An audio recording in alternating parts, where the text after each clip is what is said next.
feud going on between the Penny Dreadfuls and a certain other show. Would you like to expand on that? Well, I think we'd like to take this opportunity to look down the camera and say that Pappy's Fun Club are a pack of dicks.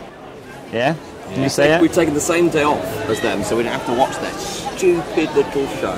Yeah, because it's on at the same time as us, which is 6:40 at the Pleasance Courtyard Cabaret Bar.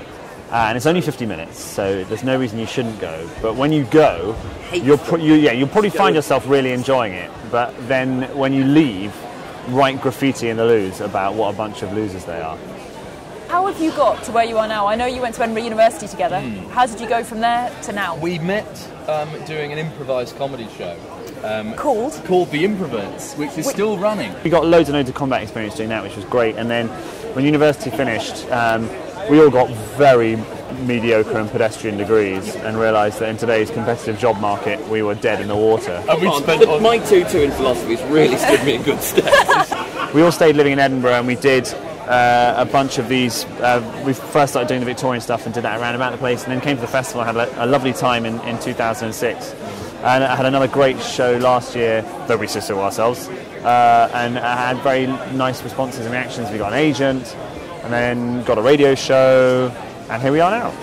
It's set around the construction of Tower Bridge, which was completed in 1894, something like that. How precise? Yeah, very precise. That's when the show is set. There are loads of references to 1894 for the 1894 fans out there. We know they're out there. There's a lot of them about.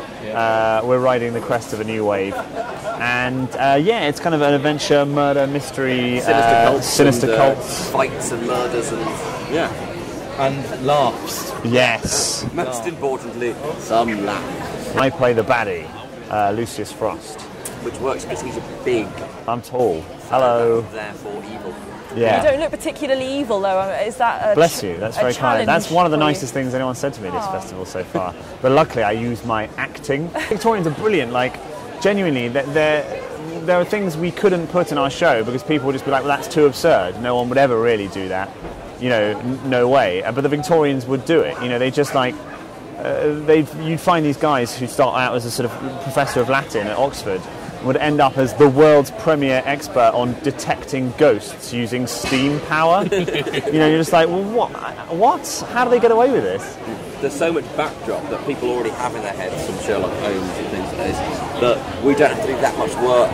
True. Yeah. For people to already know what's going on. Yeah. I'm going to come out and say I'm totally gay for Sherlock Holmes. We had a really lovely moment in one of our shows. It's happened a few times actually, where there's a bit where, I mean, I don't want to give too much away, but where there's a revelation that a character who you think is a goodie is actually a baddie.